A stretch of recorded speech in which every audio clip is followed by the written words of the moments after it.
So without further ado, let's just go to the Q&A. What is happening with this? Okay. Oh yeah, I almost forgot, I apologize. So you have a $60 discount if you sign up for the program in the next 7 days. It's only a week after the webinar. You have a code here, so you can use it to get the discount. So let's start with the questions. Hi Vladimir, it's good to see you again, and hello everyone. So I know the name, so it's one of my clients, so I hope you enjoyed it. Although I know that you did this part of the program very well. Please raise the volume. Oh, I apologize. I didn't see this on time. I hope you were able to hear me. I will use a microphone next time, and then you will be able to hear me better. And I also tend to walk away from the camera because when I approach it like this, I kind of stare at myself, and that's just weird. Will this recording be available at a later time? If so, how do we find it? Yes, you will receive a link in a couple of days from someone in SkinPick, and they will send you a link. We also have a YouTube channel, and then you can look for the videos there. All of the previous webinars are uploaded, I think, including the Q&As. Can skin picking be stopped, cured, or just kept at bay? Well, this is a very complex question. And as a therapist, I always say yes, because I really don't see why it wouldn't be. And really, many people manage to stop picking. However, I always put a little bit of caution there, because all behaviors really die it's not easy to kind of eliminate a set of behaviors. Think about people who smoke, for example. They might stop smoking, and they might never smoke again.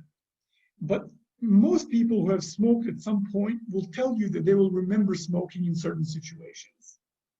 So all behaviors kind of lurk in the background. You can never pick again, but that doesn't mean that you will never again feel the urge to pick.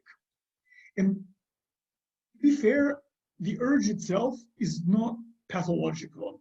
I think it's only a matter of reinterpreting what the urge means. If you remember in the beginning, I kind of roughly went over what picking might do for you.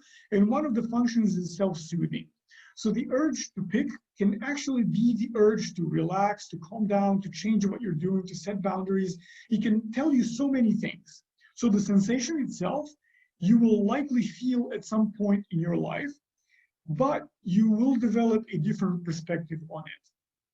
Or if you only go through habit reversal training, you will most certainly have healthier ways to deal with it.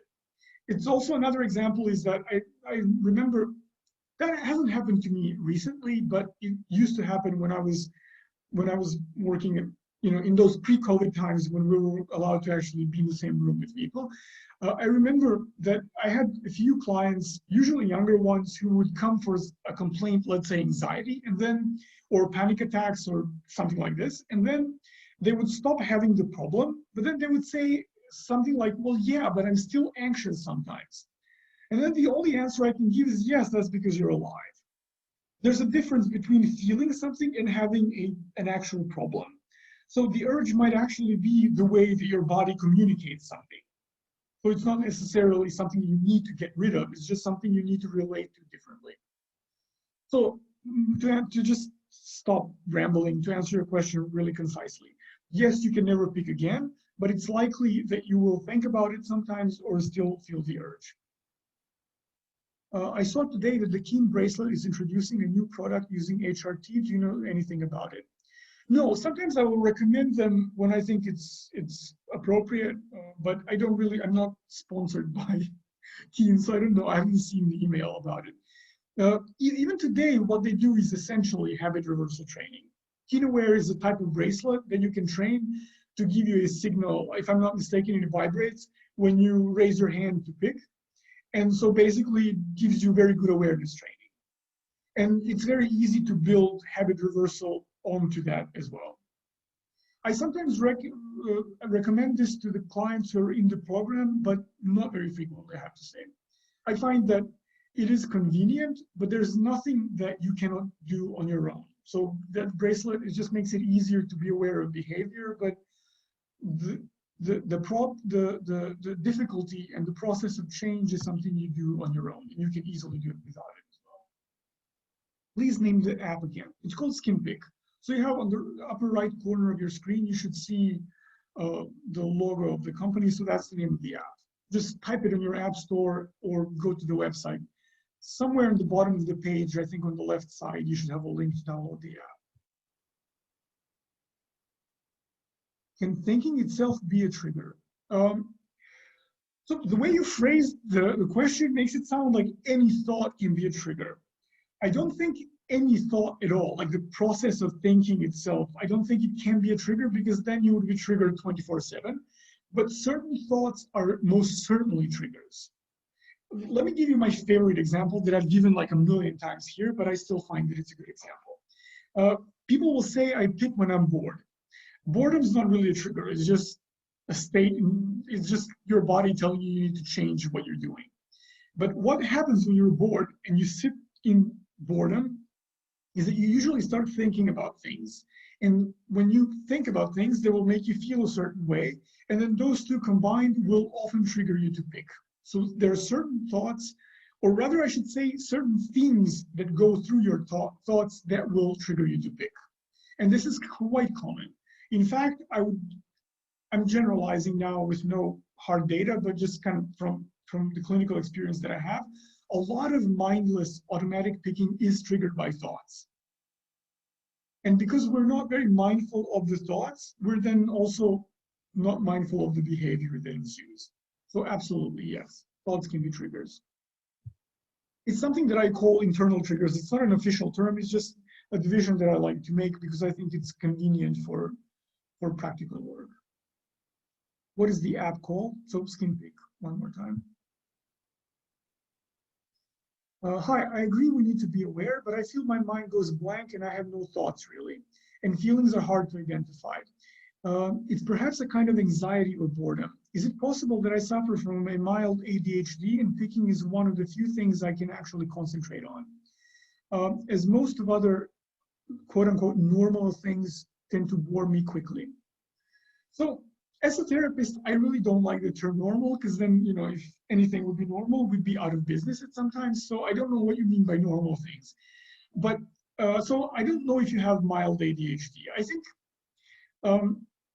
I've seen very frequently that ADHD and skin picking will occur together. But at the same time, I see that ADHD is possibly the most abused diagnosis I have ever seen. Virtually, like so I think it's overdiagnosed. So I will hesitate to say, not knowing you, that you have ADHD. I think even trouble focusing sometimes is not necessarily ADHD. So I would be cautious about calling it that way.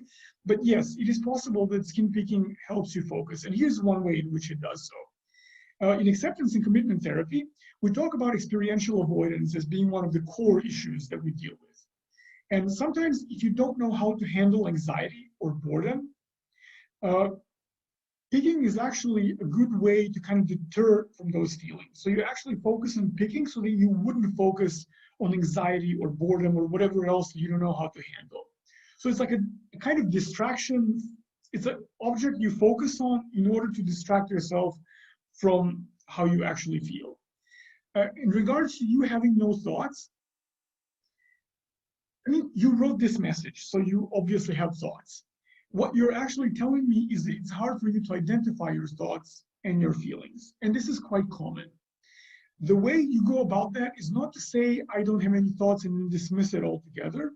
But when you catch yourself, try to kind of walk back logically, what is it that you were doing? And then try to remember at least one, like the last thought that you can remember it. So just start with whatever you can. If you cannot identify how you feel, that's fine. You don't have to have a word for it, but take like 5 seconds or 6 seconds. What I usually recommend to people is pay attention to your shoulders, pay attention to your chest, pay attention to your abdomen. These 3, you don't need more than 10 seconds. And then whatever you feel, no matter how small or irrelevant it might be, write it down. And then as you review your logs or your journals or however you do that, you will start seeing patterns, what keeps repeating itself.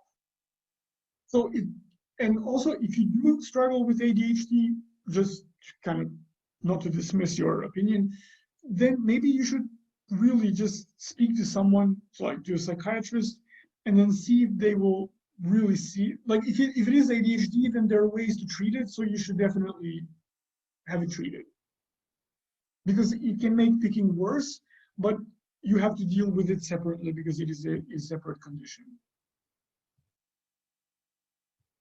And another thing is that anxiety can actually cause you to have problems focusing.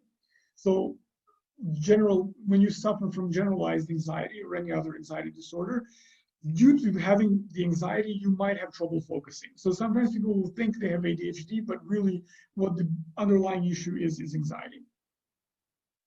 My picking started with picking and itching bug bites as a kid and has escalated to cheek biting and fingernail picking as well.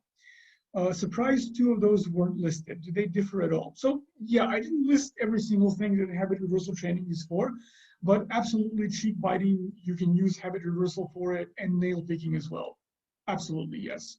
Any type of repetitive behavior is quite convenient, and you can apply habit reversal training for it. So yeah.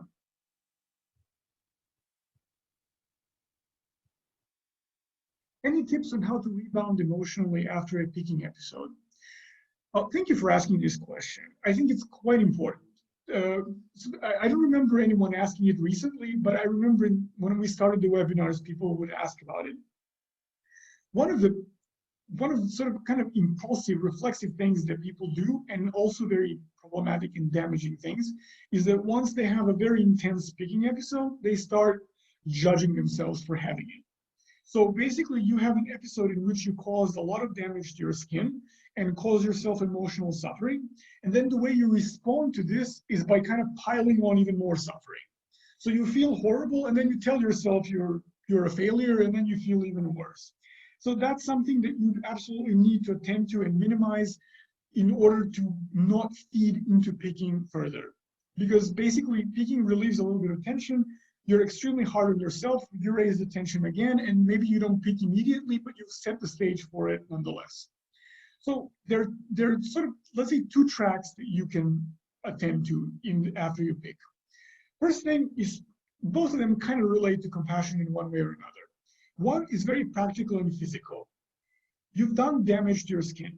So now you need to minimize that damage as much as you can. Make sure that the area is clean. Make sure to apply something that has an antibiotic in it, or something that will help your skin heal faster. There are a lot of vitamins you can take to have healthier skin. That's not going to act immediately, but it is a nice thing to do for yourself. So that's something you can also do.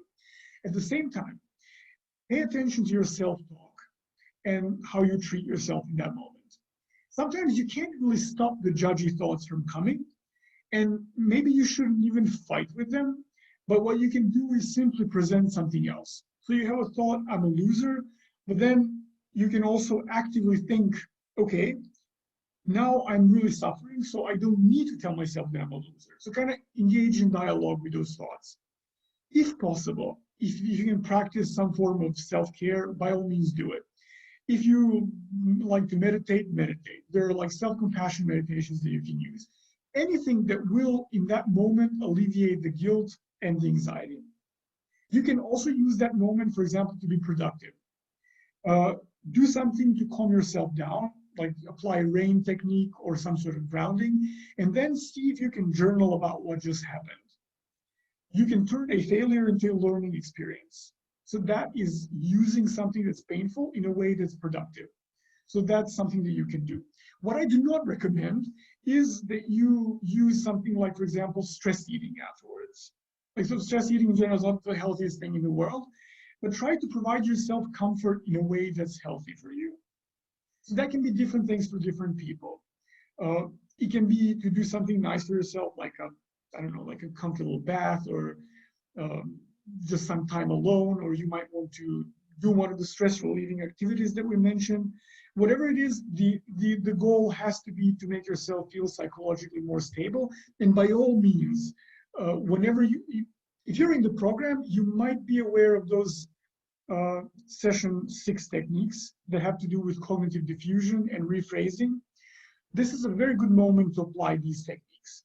When you're vulnerable and when you feel bad, when bad thoughts come along, you're more likely to cling on to them. If you remember, one of the things that we talked about in session 6 is that you're really not your thoughts, and that your thoughts are not necessarily true. But what we do is we pick and choose what to believe. So if we feel bad about ourselves, we're more likely to cling on to negative thoughts about ourselves. So when you use cognitive diffusion techniques, you slightly separate yourself from the thoughts. If you're not in the program, you can simply Google the RAIN technique and then learn that. That's also a great way to deal with intense emotions after peaking. And one thing, if you have people that you can count on, call them and talk to them. A trigger of mine is being at work. I work alone as a home health aide with clients only. I can't take down mirrors or dim the lights. Any suggestions? Yeah, well, if you work with someone else at their house, that's obviously not an option. So in that case, I suppose you need a competing response that's readily available, something that's very easy to use, and something that's not very noticeable. So you can use a spinner ring. I already mentioned this once. I don't have one here. I bought one to use it as an example, but I think I lost it somewhere. So it's basically a double ring that you can wear on your finger and then spin it with your other fingers or with both hands. So that's something that most of your clients wouldn't notice and something that tends to be quite efficient. Worry stones are also something you can carry around in your pocket. Interlocking your hands is also something that's quite good. But there are also some techniques like the RAIN that I mentioned, or some grounding techniques like 5, 4, 3, 2, 1, or grounding in your body, or anything else. Just type in grounding techniques and you'll find dozens and dozens. So all of them have one effect, which is to pull you away from what you're feeling in that moment. And you can do all of them in front of other people, sometimes even while they're talking, and no one will notice anything. So these techniques might be useful for you. You also might want to consider what is it about your work that's triggering, because it's very rarely like the whole context that's triggering you. It's usually certain parts of it, or maybe how much you work, and so maybe there's also some space for change there. Would you classify pimples, scabs, etc. as external triggers too? Yes, because there's something you see and then or feel with your hands, and then it triggers you to pick. Like I said, the division to external and internal triggers is kind of arbitrary. It's literally something I came up with so that I can convey certain points to clients. If someone else is using those terms, they might be doing that in a different way. For me, the distinction is very important because you're not going to use the same competing response and stimulus control in practice. So if a thought is a trigger, then you don't need to wear gloves, you need to wear mental gloves, if you know what I mean. So depending on what the trigger is, you will use a different competing response. So all internal triggers usually require you to use different techniques. I guess psychologically speaking, we can confidently say that every trigger is eventually, at the end of the day, an internal trigger, because you're always triggered by the meaning of something and not that thing in itself, because we can't really even know what a thing in itself is. So there's always the meaning that you project, kind of, if you like, the glasses that you use to look at the world. So every trigger is eventually internal. Pimples will not bother some people, other people will become obsessed with them. And this is not because other people have objectively different pimples, it's just because they mean different things to different people. So if we want to split hairs, we can say that all triggers are internal, but I think for practical purposes, it's really important to make that distinction. Then when you kind of do more introspective kind of work and see what things mean, the distinction becomes blurred. But when you choose competing responses and stimulus control, this is a very meaningful distinction to make. As you can see, I have a very pragmatic approach. I only care if a distinction is useful, not if it's absolutely logically perfect. I've journaled for years personally. Would you suggest combining a skin pick journal with a regular one or a dedicated log? I think it's a nice way to combine. In general, I think if I ever write a book about like something for, not for therapists, but for lay people, I would probably write a book about how to use journaling for different types of psychological change, because I think journals are really invaluable. So whatever the way you journal, you can keep doing that, and then just set some space aside and dedicate that to picking. So let's say Ideally, if you have a lot of time, you can use the SkinPick app, and then once a week, just make a journal entry summarizing what you've done in the app. So summarize, let's say, the general emotional responses that you have before you pick, or certain themes that keep repeating themselves in your thoughts. Because, well, one thing you learn about yourself very quickly once you start meditating or going to therapy is that most of our thoughts aren't really that brilliant and original. So they kind of tend to repeat themselves. And they're usually common themes that repeat themselves. So that's something that you can then review and journal about. You can actually use your journals to learn about repeating thoughts, because likely whatever your triggers are have somehow entered your journal writing as well. Like the themes are probably there. So that's what I would do. Want to have a dedicated journal for skin picking, I would maybe divide it into two parts. One that deals with triggers, and then another part that deals with techniques. And then I would kind of roughly just write 1 or 2 lines every day about what was effective and what wasn't effective. And then periodically I would review that, and based on that, I would eliminate or add new techniques.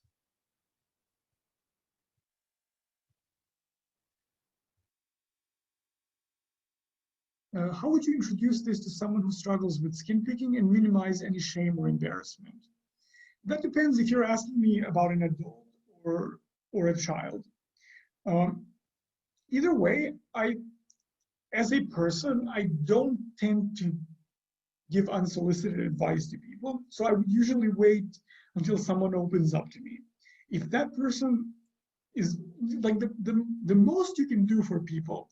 So if it's speaking or anything else, anything that causes a lot of shame and embarrassment, the message that you overall need to send is that you're willing to hold space for them and not judge them.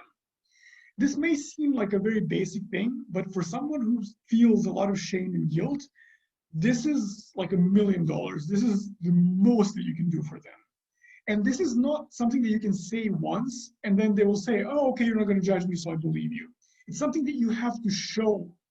You can, tell as well, but showing is the most important thing.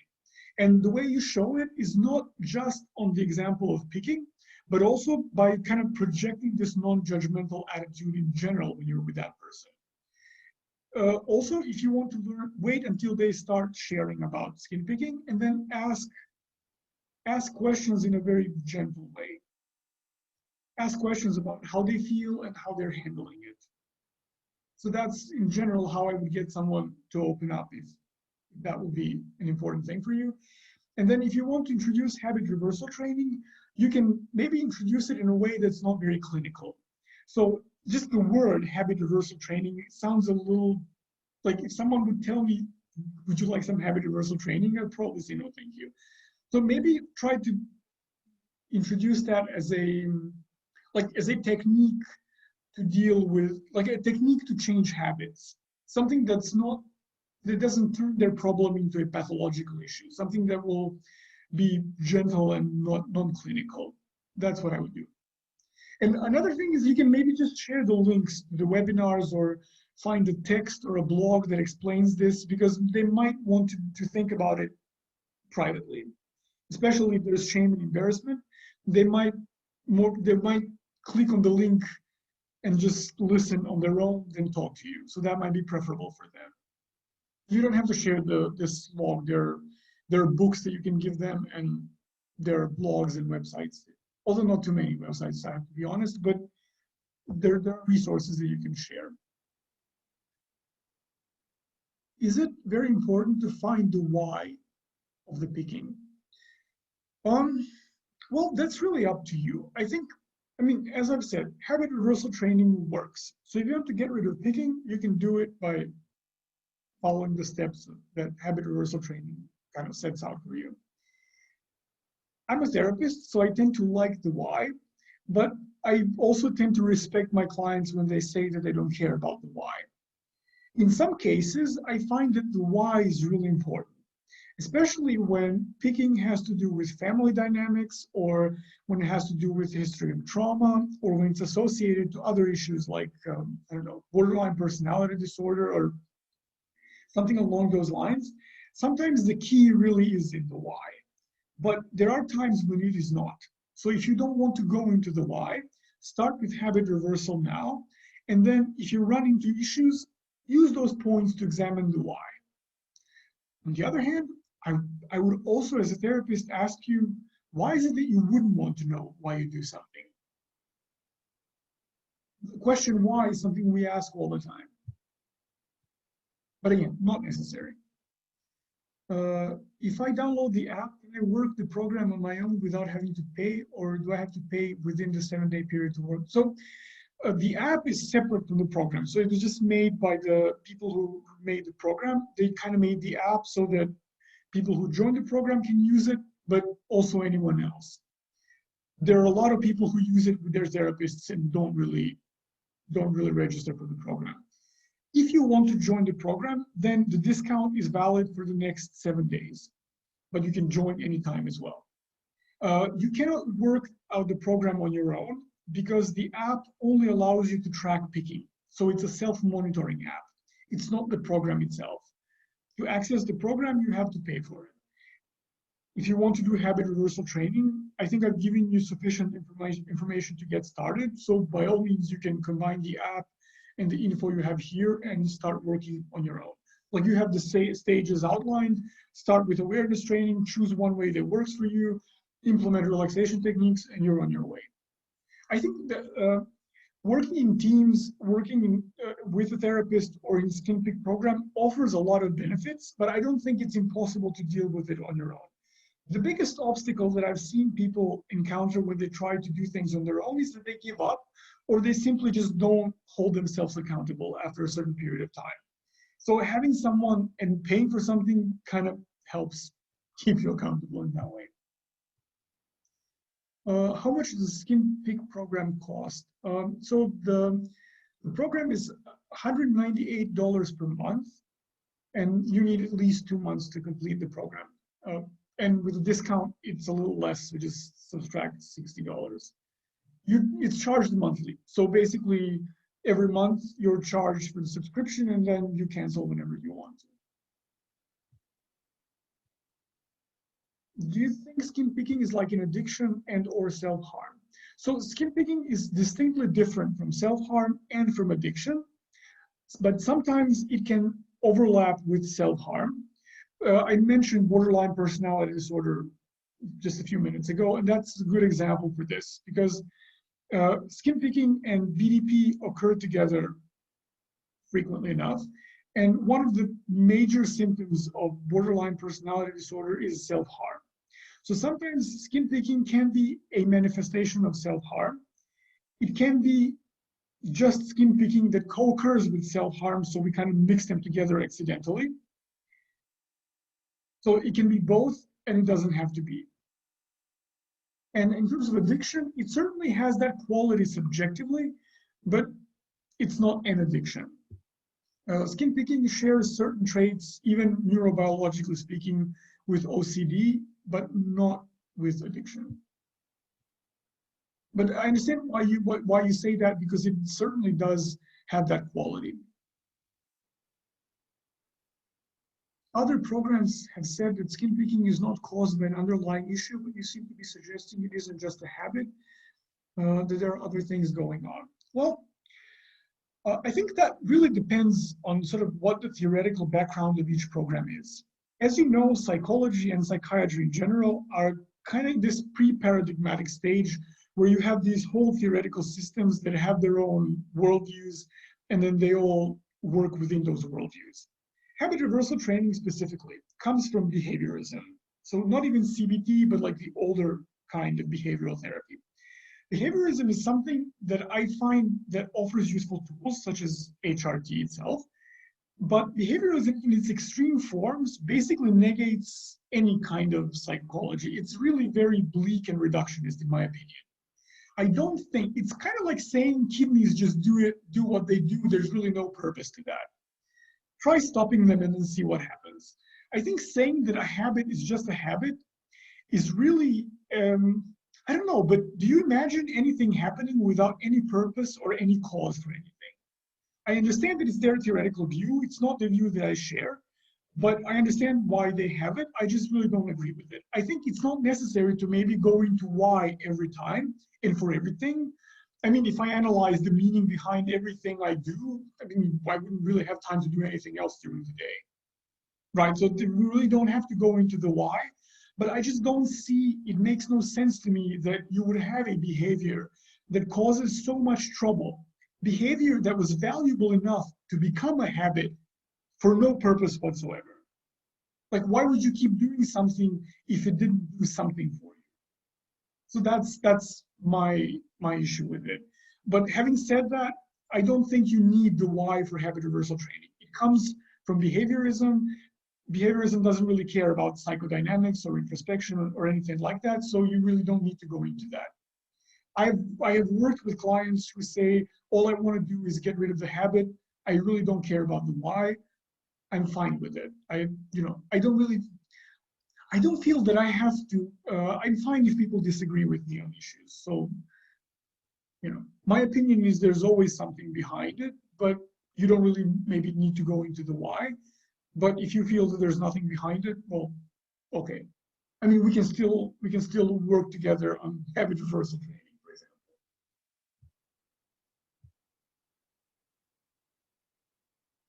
As someone who has experienced my BFRB switching to a different behavior, once I take control of one of them, skin picking to lip biting to finger cracking, etc., would you still recommend habit reversal training?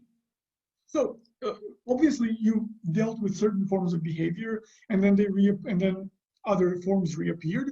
So you know that you can reduce, presumably with something like habit reversal training. So let me just not complicate the answer. Yes, I would recommend habit reversal training, but I would not recommend that you stop at habit reversal training. So if you're experiencing this kind of symptom switching, there's obviously something underneath that you also need to address. Otherwise, you'll be just chasing symptoms for a very long time, and that's not very rational. So I would suggest habit reversal training, but then couple it with something else. Since I don't know you, I don't know if you've identified anything that might be associated with it. So if it's self-soothing, or if it's, I don't know, some other form of experiential avoidance, whatever it is, try to find a way to deal with that as well. If you can do habit reversal on your own, you might find a therapist, for example, who will address the other issues with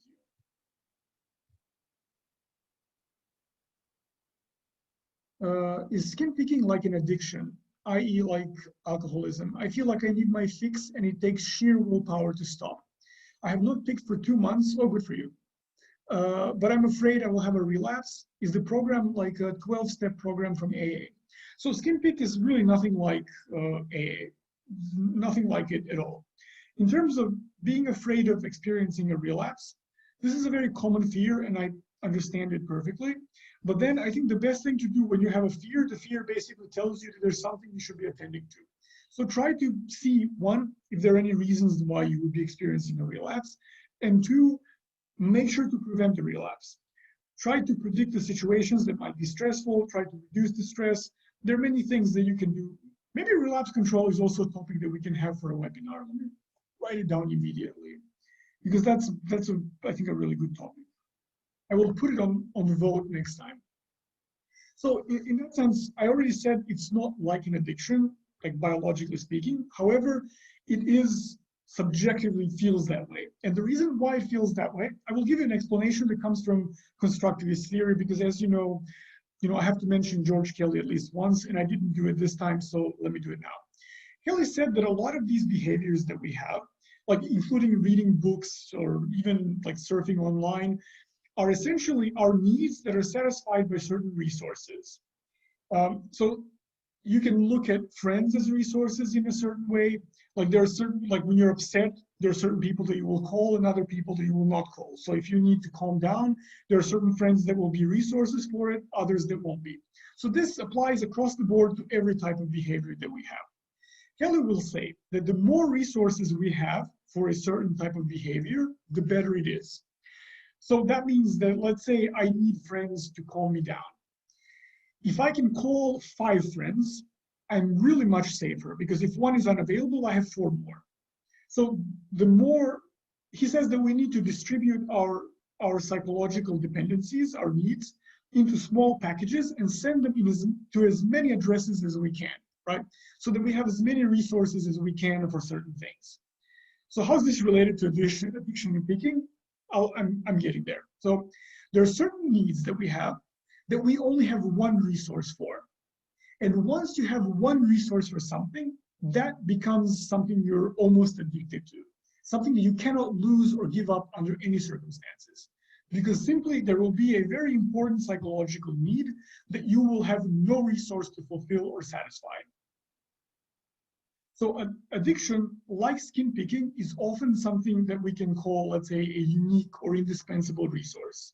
And this is why it has these addictive qualities, because nothing is like it, or at least, from the perspective of the person who picks.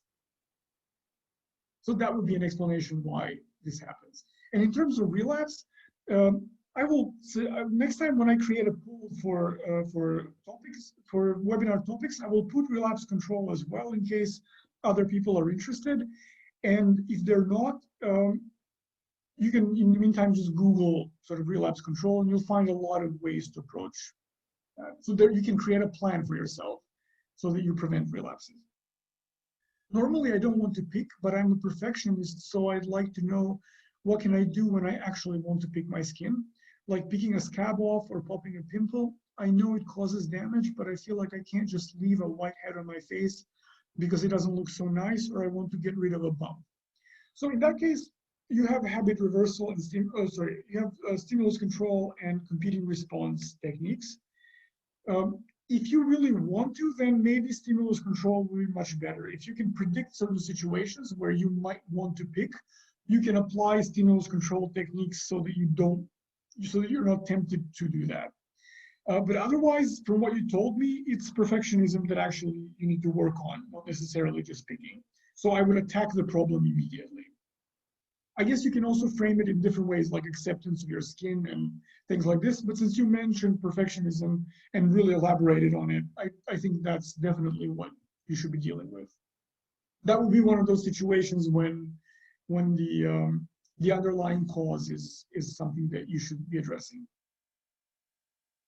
I was diagnosed with neurodermatitis, which began in 30 days of stopping alcohol, wine, and went back to AA. My anxiety skyrocketed. Is this related as a coping mechanism for my anxiety and stress? So neurodermatitis is basically a skin condition that is caused by something psychological, most often anxiety or tension. So it seems like it could be related. Obviously, one of the effects of alcohol is that they kind of attenuates intense sort of degrees of anxiety. So yes, it makes sense that if you stop drinking, your anxiety will skyrocket. So in that case, obviously, your next step should be to find ways to cope with stress and anxiety. And since this can be quite intense, I would recommend that you implement immediately 2 sets of techniques. Something that acts as anxiety and stress prevention, something that will kind of lower your anxiety levels in the long run, and also to find as many coping techniques that you can for those situations when you intensely feel anxious until the long-term ones start to kick in. Because alcoholism and would require you to kind of work on so everything that the alcohol was resourced for, including maybe emotional regulation, is something that then you need to learn how to do in a healthier way. Again, more of an issue of dealing with causes. I wanted to thank you for an amazing meeting, my first one. You have taught me so much tonight. Thank you for London. Well, thank you for staying awake for so long. It's, it must be like 1 a.m. there now. So I'm glad that it was helpful. And join us next time. Do you have any advice? Do you have any advice to explain to your family members that this cannot be fixed immediately? I often hear just don't do it. It's not so hard. Well, it is that hard. Maybe you can send your family members links to the TLC website or to the SkinPick website, because they have that section with blogs as well. And then you have a lot of explanations of what that is and how it works. I think what I would do in terms of psychological warfare is I would actually attack them for not trusting my experience. Like, my family members should really accept my feelings as valid. If I tell you that I feel this and this way, then they should just accept that. So I would kind of maybe give it back to them in that sense. Like, why wouldn't you believe me? Like, you know, like, uh, I guess if you want to do it the right way, you should just provide them with proper information. So the TLC website is a good place to start. But I think interpersonally, everyone can relate to the fact that sometimes people just don't believe us, even though our experience is true. This is something that most of us have in our experience. I think people are, it's very rare that someone was never misunderstood. So maybe you can try and kind of connect on that level with them, or maybe find something that is a similar struggle for them. I find that when you want to cultivate compassion and empathy, we can't really live in each other's shoes since we all have lives that are vastly different. But suffering is something that we all understand. Our causes of suffering might be different, but we all suffer in some way. So maybe try to point out what's similar to them. Maybe they struggle with smoking. You know, why don't they just quit smoking? Or, you know, like this, why don't you just, is something we actually hear in life for other things as well. So try to relate to them on that level as well.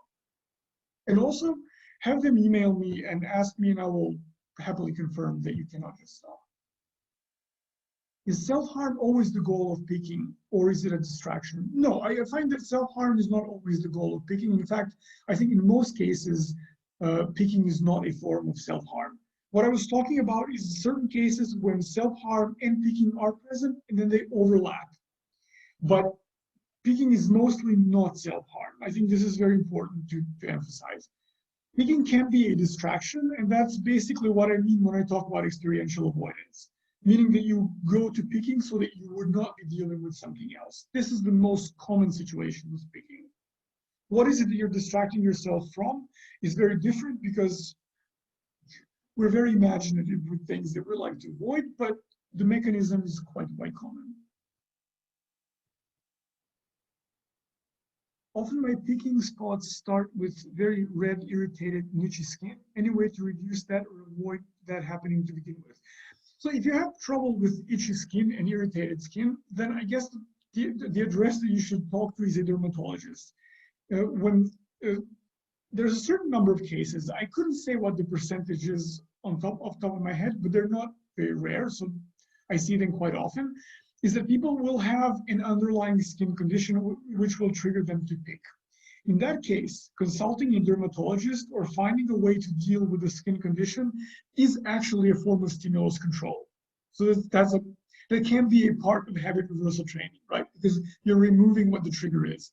If you can't afford to consult a dermatologist, any pharmacist, like I don't know where you are, but if you're in the States, like Walgreens or CVS, they usually have someone who is a pharmacist there and who can help you and recommend you something for irritated skin. Like I'm hesitant to recommend something to you now because I'm not sure whether or not you just have dry skin, which is very irritated, or you actually have a skin condition, in which case, you know, a hydrating cream might not be enough. But maybe a pharmacist or a doctor or dermatologist can take a look and then help you deal with that. But that would be the first thing that you should be handling. What vitamins do you recommend for promoting healthy skin? So let's just start with the basics, like vitamin A in small doses. So don't take too much vitamin A. It actually has side effects if you take too much of it. But just like regular doses of vitamin A can be very healthy for the skin. Vitamin C, which is something you have everywhere, is really incredibly important for healthy skin, because vitamin C helps collagen synthesis, and collagen is what helps your skin heal and what gives it elasticity. So A and C would be really good examples of something that you have in every multivitamin and that actually helps your skin heal quite quickly and quite a lot. Why is noticing the feelings in my body, as you said, in the shoulders, chest, and abdomen, an important awareness? How does that further help in the process of change? Well, this is a very good question. So there are several things that you can, one, tension that accumulates or anxiety that accumulates at one point might escalate into the urge to pick. That's one reason why you should be aware of it, because you're essentially tracking picking if you're tracking these intense sensations. Another thing why it's helpful is because once you get to know how your body reacts, and once you kind of reconstruct the the chain of events from mild discomfort and anxiety to picking, you can use your body as a kind of barometer of what's happening. This is not something that I made up. This is Jon Kabat-Zinn writes about this and other mindfulness authors, is that once you get to know your body, you can actually use certain body parts to see under how much stress you are at a given time. So it's a very useful tool to regulate not just whether or not you will pick and not just to predict picking in advance, but also to help you navigate so that you don't pick. If you notice, let's say, tension accumulating in your chest, using it as an example, it can be anywhere, and then you pay attention to that throughout the day, you can see that it's, let's say, getting worse, and then you can take proactive steps so that you don't actually become so anxious that you have to pick. So it's something that it's like an alarm system that you're establishing. And also, as you become more aware of sensations through mindfulness of the body, what you're actually doing is you're learning how to be non-reactive, or rather proactive.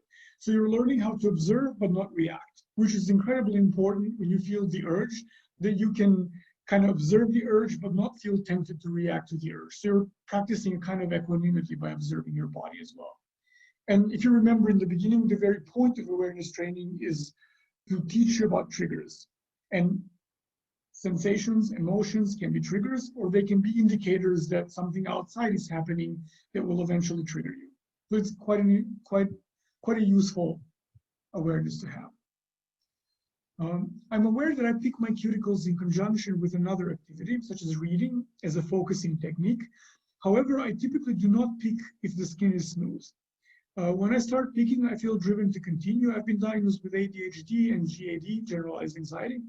Wearing gloves is helpful. Yeah, wearing gloves is really quite helpful, because if you're looking for skin that's not smooth, gloves kind of eliminate that level of sensation. So there's really nothing to physically, cause you to pick. And if you struggle with ADHD, then it's really important that you get treatment for ADHD. And one thing you can also do is try to implement some sort of meditation that emphasizes focus over awareness, because that will help you kind of redirect your attention wherever you want it to, and it can actually also help you with ADHD as well. Just make sure to use shorter and more frequent sessions instead of longer sitting, because if you have ADHD and you have to sit for 25 minutes and focus on your breath, that is not the most convenient, pleasant experience you can have. So it's best to start with, let's say, 3 or 4 minutes of meditation, and then over time, slowly, gently increase. But that's one way to deal with attention and also to help you with picking. And you can also maybe use those like fidget spinners or infinity cubes, because they require you to move your fingers a lot, which tends to be very helpful for ADHD.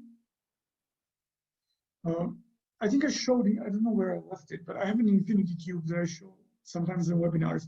And just recently, a friend of mine came to pick something up, and he saw the infinity cube on the table, and he said, "What is this?" And then he was very skeptical of it. And then 5 minutes later, he was like, "Oh my God, this is so much fun. Like, why don't I have one?" So they tend to be very, very nice to play with. When picking several times each hour of the day for just a couple of seconds in each episode, how should this be logged without spending all the time logging? Yeah, in this case, it's really very difficult to log because you spend more time logging than you actually spend time picking. In that case, maybe you can start from a specific context. So let's say log picking when you're at work, or log picking when you're reading, like in these very specific contexts. So even if you have to log several times in an hour, at least it's limited to just one part of your day. Another thing that you can do is wear a bracelet that makes a lot of noise, or something that's incredibly heavy. That will immediately switch your attention to the hand that you pick with, and then you will kind of, with more awareness, you will likely be able to stop yourself from picking. So you will get the awareness training, and you will also not pick, so you don't necessarily have to log every instance. So that's something that I would recommend. Can you clarify the technique you mentioned? I'm not sure I heard that correctly. Well, I'm not sure which technique you're referring to. So I don't know how I can clarify. So let me see what time it is. Okay, let's do 2 or 3 more questions and then we will end. Make sure to vote for the topic for December if you haven't already, and I will stop the poll before we end. Often the trigger for me is feeling itchy in the areas that are healing, which I need to scratch when it's too intense to ignore. How can I prevent the scratching from leading to picking the area again, which then repeats the cycle of healing and itching? Or is there a better alternative to scratching the itch in the first place? Sometimes it helps when you just press the skin instead of scratching. And also, if I understand what you mean. Sometimes this happens is that picking or other consequences of picking will then become triggers for more picking. And then you need to interrupt the cycle. I don't know about the other countries, but I'm absolutely certain that in the US, you can buy anti-itch creams. They're available over the counter, so you can actually put them on the skin. They shouldn't irritate your skin, and then they will just kind of physically deal with the itch, so it won't be as triggering for you. You can also try covering it with Band-Aids or simply wearing gloves. But applying pressure also helps, and you can also take a cold shower or just put a cold compress on the area that itches. That also helps. How can I access previous webinars? So when you get the link for this one, just check out the channel or just find the SkinPick channel. They have an old channel and a new channel. So one channel contains like one webinar and then the other channel contains all of them. So subscribe to the one that contains all of them. But they're all available on YouTube, including the Q&As. In a way, I enjoy the pain when I rip off my scab and the area starts bleeding. Am I some sort of a masochist? No, I wouldn't call you a masochist. That's a very harsh word for an experience that's really common.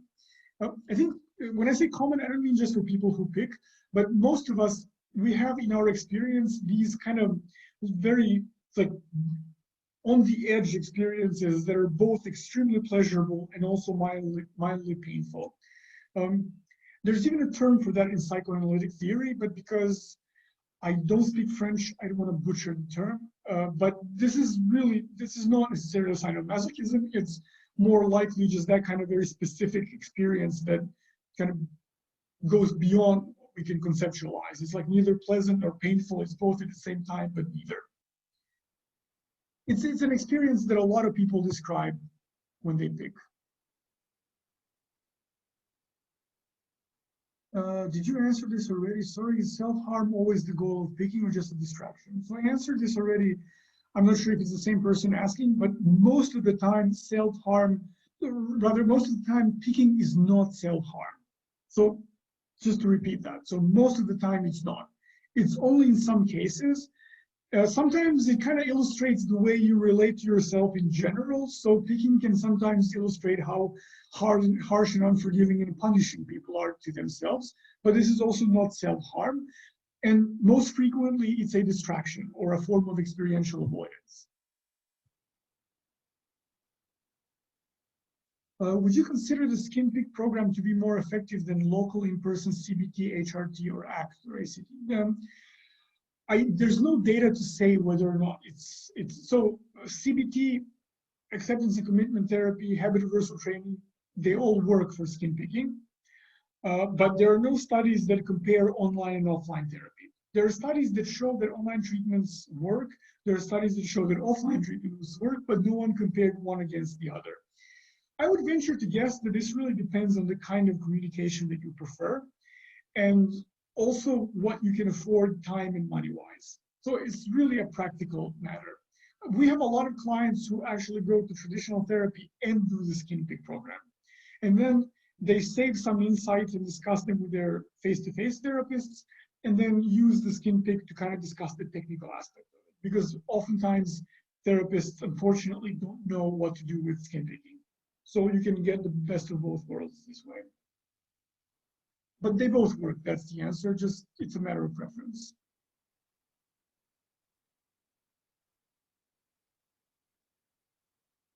I keep hoping to find out why I pick or pull my hair. I know it's a distraction, soothing, etc., but I don't know why I have that need. Also, I understand what you mean. So why is it that you're distracting and soothing yourself specifically in this way as opposed to whatever other way? there's no universal answer to this. This is one of those things where psychodynamic and more insight-oriented schools of therapy really excel at. Is that when you kind of dissect your experience, you can reconstruct how and why this was formed, like why this and not something else. But there's no universal answer to this question. And also, I don't think this is always necessarily the case. I've had situations where hair pulling was important because I think one of the previous webinars sorry, I'm just trying to remember what example was it that I was giving in one of the webinars. But I was presenting a case where skin picking was a part of family dynamics. And I've had a case of hair pulling that was really an act of rebellion against what was perceived as an important element of femininity in the family. And then my client was kind of rebelling against that kind of construction and the role that she was placed in by attacking what was considered important. So that's something that would happen in one family, but not necessarily in another family. Some people will learn picking or pulling from a family member. They will see their parents do that, and then they'll just kind of copy the behavior. So that's how you get it. It's really very individual. And it's not necessarily the information that you need to heal. Just keep that in mind. One second.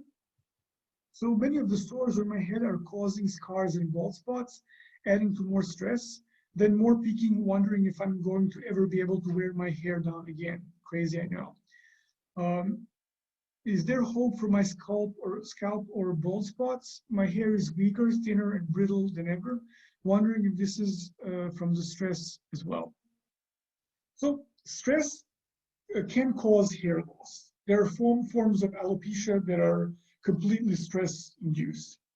So I've been talking for over 2 hours, so I can't remember my dermatology as well, but there is an actual name. Well, actually, I can remember the name, but I think it's an ugly name, so I'm going to say it. But there is an actual form of hair loss that is directly caused by stress. So absolutely.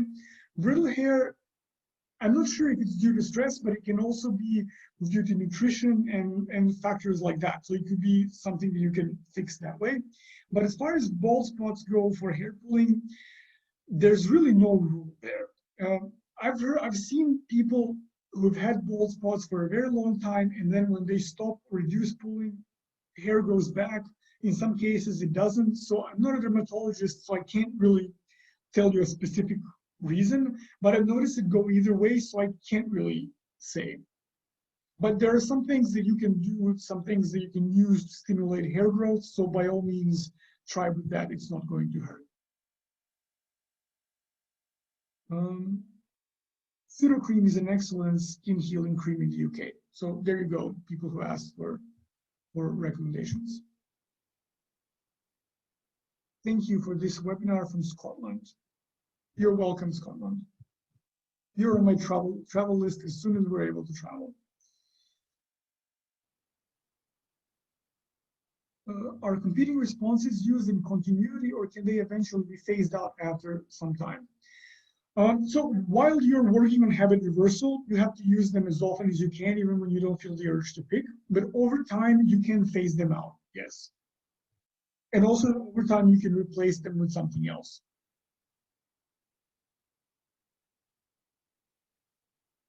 Okay, so there's still about, about 7 or 8 questions that well, 9 now. So it's been quite a number of questions, and the more I answer, the more you ask, which is fine, but the webinar is getting a little long. So let me just check the poll and see who's the winner. So the Oscar goes to emotional avoidance and skin picking with 45%. The runner-up was perfectionism. Perfectionism keeps falling in the second place for the second or third time in a row, which is very ironic for perfectionism. But anyway, so our webinar in December will be about emotional avoidance and skin picking. I actually like that this topic was chosen because I think it's a very important topic. I will put the 2 runner-up topics, so mindfulness and body and the body and perfectionism, for next time so you can vote. And let me share the results with you. So you should be able to see them. So I will see you in December. You will get an email it will be about second week of December, most likely before Christmas. I would like to thank you for sticking around with me for so long, and I hope to see you in December. Have a nice evening, everyone. Bye.